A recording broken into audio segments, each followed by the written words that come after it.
Before we get into this video, I just want to say major spoiler alert. We are going to be going through the entirety of The Hunt Among the Green. So if you haven't seen it already, stop this video, go watch it, and come back if you want to hear some discussion about it and have some more conversation about it in the comments if you want. So yeah, spoiler alert, go watch it, then come back. Hello everyone, and welcome back to Dusty Tunes. It's Destiny here. So today we are going to be talking about the animated short film titled The Hunt Among the Green.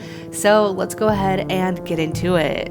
So when I saw this video pop up on my recommendations, I knew that I wanted to cover it because I actually already did like this recap analysis video from the same creator over on my TikTok, and I really enjoyed that short film. It was titled The Kid in the Camera.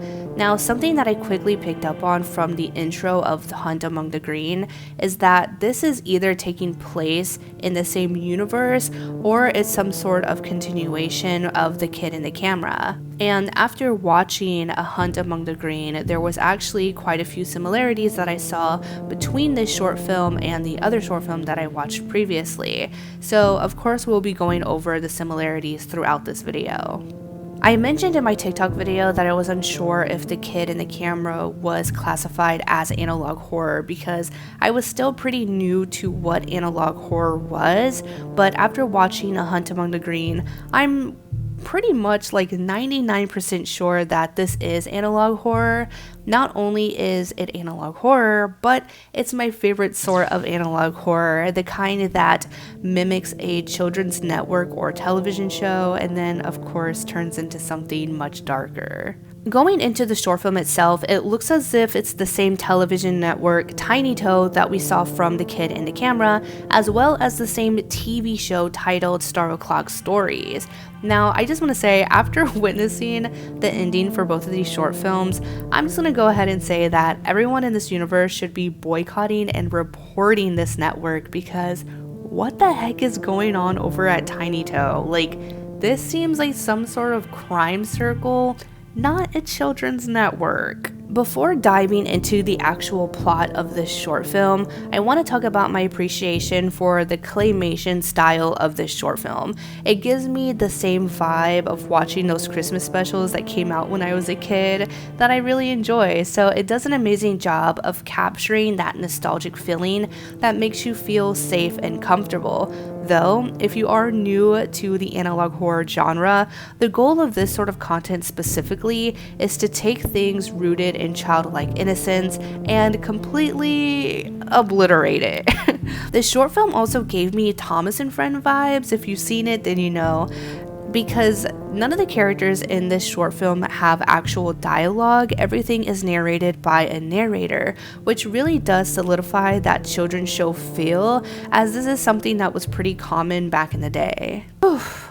Okay, so with all of that out of the way, let's get into it. So, The Hunt Among the Green follows Brooke, our Girl Scout type character, who sets out on a scavenger hunt to earn another badge for her already massive badge collection. While distracted by a broken mirror on the ground, Brooke's satchel ends up getting stolen that has all of her collected items. It gets taken by a robin, I believe. Yeah, a robin. Brooke then ventures off into the woods in search for her bag, and I just want to point out another similarity between this short film and The Kid in the Camera, because it seems as if the woods is a focus point in both of these short films, and it makes me wonder if both of these films could possibly be taking place within the same forest.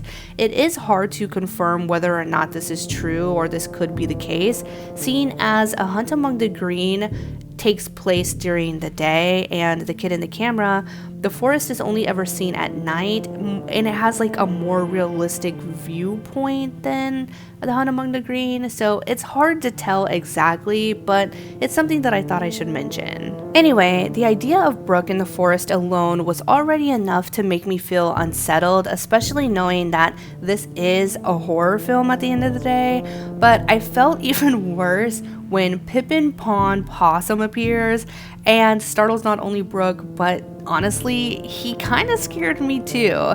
I will say though that it was really nice to see a possum character, considering the fact that there isn't really a lot of possum representation in the media. So I did like the fact that North America's only marsupial was getting some screen time, but goodness gracious, he was creepy. So Pippin convinces Brooke that he knows how to help her find her way back to her fellow troop members, and this situation is just screaming red flag. This also brings me to another similarity between The Kid in the Camera and The Hunt Among the Green, which is the sort of stranger danger cautionary tale aspect of both of them.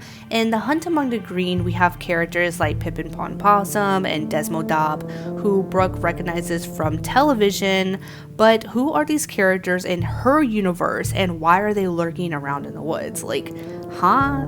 I understand why Pippin might be in the woods, but why is there a soda bottle in the middle of the woods? Listen, I don't know.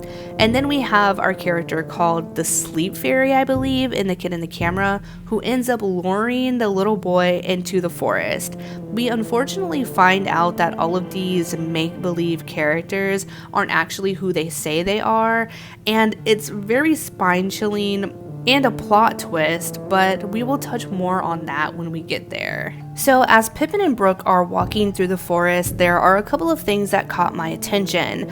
Number one was obviously the picture of the child that we see on the floor. Honestly, that did give me a little chill. I really like the fact that the creators of this short film implement these pops of realistic imagery within this short film and their previous short film. It just adds onto the horror element, in my opinion.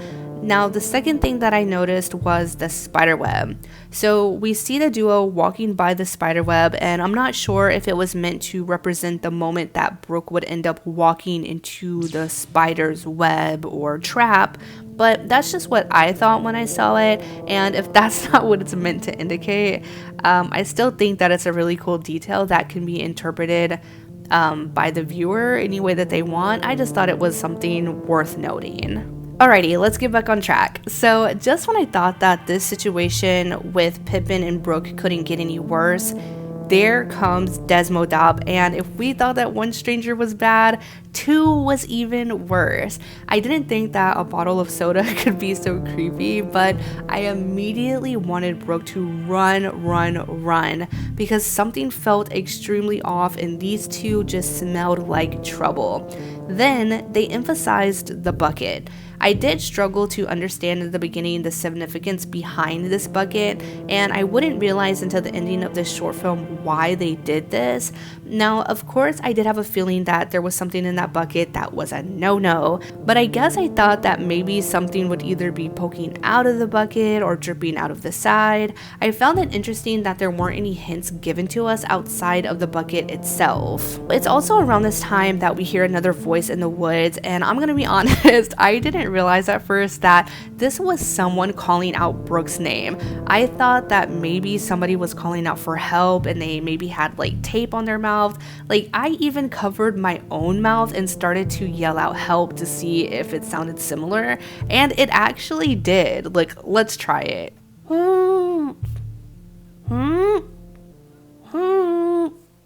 The only thing that deterred me away from believing in this theory was the fact that the voice didn't really seem to be in danger. It sounded like they were almost questioning what they were saying. So, you know, at first I was like, if this person is calling for help, they're not saying it in a very like dramatic or fearful way. I don't know. Now, towards the ending of the short film, we hear that same voice again, and because, you know, sometimes they can be hard of hearing, I do have my captions on, and the captioning itself confirmed that this voice was in fact calling out Brooke's name. I guess this would explain why Desmo stated that he didn't recognize the voice. Maybe it was an attempt to have Brooke avoid this voice, thus keeping her in the forest, moving closer to their trap, but who knows? Once our original duo formed into a trio, that's when our story took a turn for the worse. Like, don't get me wrong, it was obvious from the get-go that we were headed down a very dark road, but this just sped up the process. I was dreading the moment that the sun would go down, because I had a feeling that just like The Kid in the Camera, bad things would happen in the dark, and Unfortunately, I was right. So Desmo just comes out and says he doesn't know where he's going. Bruh. And just like Brooke, I'm confused because why are you wasting our time? Now it's late and Brooke is tired. It's almost like this was the plan to prevent her from being able to run away. And when I think that Brooke is never going to make it back to her troop, Ginny Joy Jupiter appears. And are we saved? No. She makes the situation even worse. When we saw that glimpse of light, I honestly thought that there could possibly, maybe, be a happy ending for this character. We went up from 0% chance of survival to about 10% chance of survival. When I saw that it was Ginny Joy, I didn't know what I was expecting, like from a stuffed animal, but in a universe where nothing is what it seems, I know that I was expecting too much. I learned that, yeah, Destiny, you were expecting way too much. So Ginny Joy says that she knows the way back to the campsite, which I take with a grain of salt considering the fact that everyone up until this point has claimed that they know their way back and none of them have known the way. But I thought surely the third time has to be the charm, right? No. Because Ginny starts to like emit this red light from her body. It's kind of like a beam or something that ends up putting Brooke to sleep. And as soon as this started to happen, I knew that Ginny was one of the bad guys and that Brooke wasn't gonna make it back. I knew that the worst was going to happen for her, and there was a big part of me that didn't want to see it happen, but we made it too far to back down now. So there were two things that confirmed that Brooke was not going to make it out of the situation. Number one, Brooke waking up and being bound by her hands and feet. What? Okay. Number two, I noticed that the network logo was no longer appearing at the bottom corner of the screen, which is something that I also picked up on in The Kid in the Camera that signified that this was no longer a silly little TV show, but real life. It was only going to be a matter of time until they would reveal this to us. I was patiently waiting for it, and I knew it was going to creep me out because it creeped me out the first time I saw it in The Kid in the Camera. Also, by this time, there's no longer any music, and the only thing we hear is the ambiance of the forest paired with the subtle static, making this scene feel even more eerie. And it would only get worse when the camera pans over to Pippin Pond Possum eating what we can only assume to be another child they were able to lure into the forest previously. Now, luckily for Brooke, she decided to pocket that mirror that she found on the ground earlier because she's able to use it to tear the ropes, freeing herself, and she makes a dash for the forest where she is then being hunted down by all three of these characters that she met in the woods. And it's in this moment we witness just how many of these poor children have fallen victim to these woods. If you look closely into the light being projected from Ginny Joy, you can actually see the different faces of these Girl Scouts, I'm assuming, because they only look like little girls, which I thought was a really cool detail, okay, but also horrifying once you realize why and how they got here. We also see why there was an emphasis on that bucket from earlier when Desmodop appears and is drinking human remains from said bucket. When you reach the ending of the short film and the truth finally reveals itself, it makes scenes like this even more disturbing. Like, this man literally has human innards just on his face, dripping off his face. Like, oh wow. The chase scene through the forest was pretty intense, especially with the dialogue from all three characters just overlapping each other, mixed in with the suspense of not knowing whether or not this child was going to make it out of the situation alive. I will say that there was some sort of comfort in the fact that they didn't seem to know where Brooke was exactly, but the bad thing is Brooke didn't know where she was either, so that didn't help her case. She did eventually find a cave to hide in that ends up caving in for whatever reason. Like, why did that happen? I don't know. But it ends up trapping both Brooke and what I believe to be Pippin along with her. At this moment, I believed that Brooke was dead in the rubble, but surprisingly, she survived, though I think it probably would have been better for her if death was her outcome. I say this because we hear that same voice from earlier calling out to Brooke, and I thought that maybe help has finally found its way to her. But it's revealed through her broken mirror that the voice calling out for her was not her troop leader, but a man wearing something that looked like coveralls, like that a mechanic would wear. I was totally and completely thrown off guard. I was expecting that something like this possibly could happen, but seeing whatever that was in the mirror, because it looked like a man to me, but it also kind of looked like Bigfoot. I don't know, but what a plot twist. Something that I also forgot to mention was that when Brooke looks at herself in the mirror after freeing herself, she doesn't appear as the same animated character that we see her as. Also, going back to when she first discovers the mirror, she looks at herself and she does see that animated character looking back at herself. This time, when she looks in the mirror, she's not a character. She is a real-life human child, and honestly, this was the scariest part of this entire short film. And now that I'm thinking about it, was that even her in the mirror, or did she look in the mirror and it was someone else looking at her from like behind her? Oh my gosh, now that I'm thinking about it, that could also be the case, and if so, that makes it even scarier. That was genuinely the only part of this short film that jump scared me, and I was so unsettled. But anyway, when we end up seeing this man walk by the mirror, my heart stops. You know, it does, because Brooke has no way of escaping the situation being trapped underneath these rocks, meaning we can only assume what's next for this character. And considering the fact that these footsteps are getting closer and we eventually see Brooke look up at this person, yeah, I don't think that she's making it out of this alive. And unfortunately, that was the outcome for the kid in the camera short film.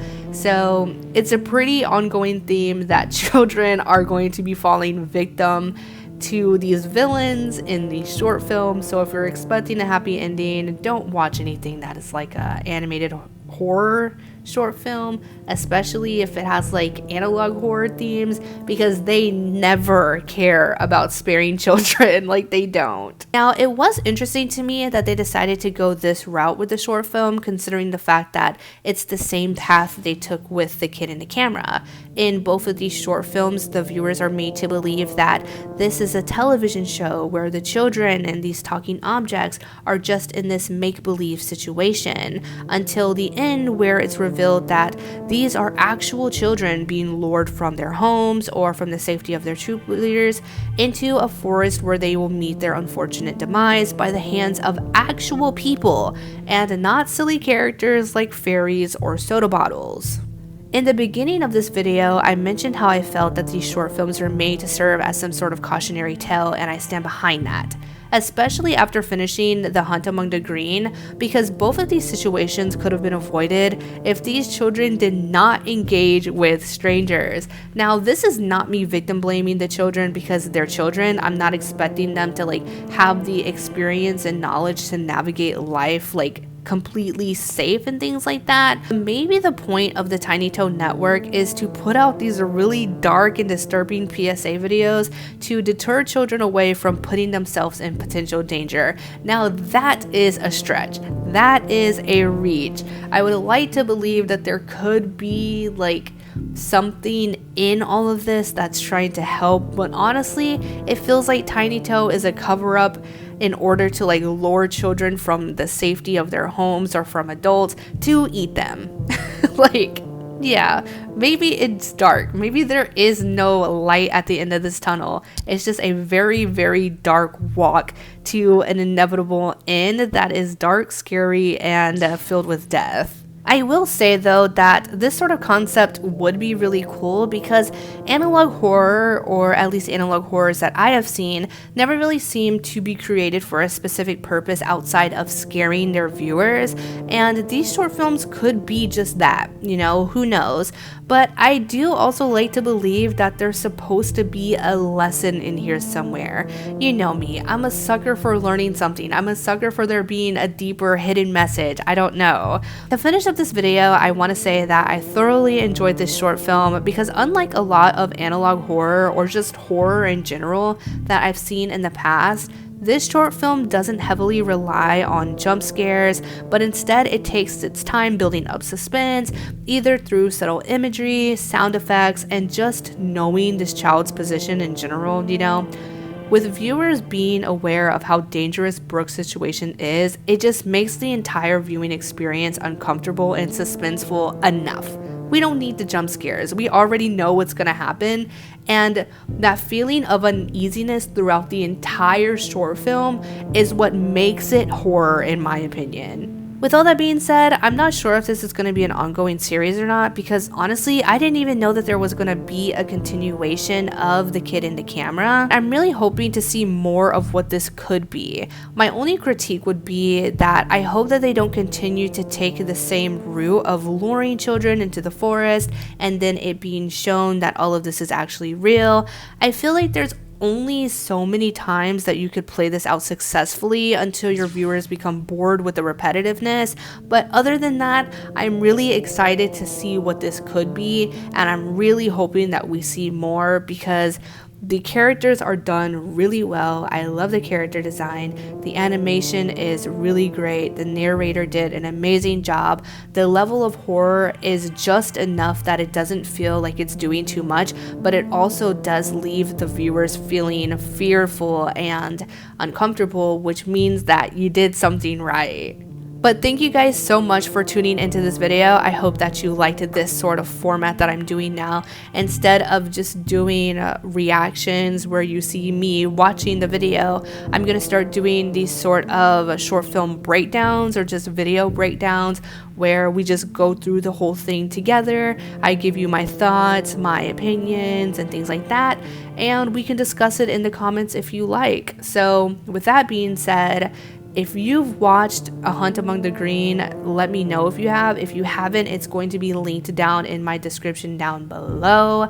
Thank you guys for tuning in. If you liked this video, let me know that you did by liking, comment, and subscribing to the channel. Also, turn on notifications so you never miss a video in the future. I'll be posting on Wednesdays and Saturdays, just like I've said before. So I'll see you guys on Saturday. Bye!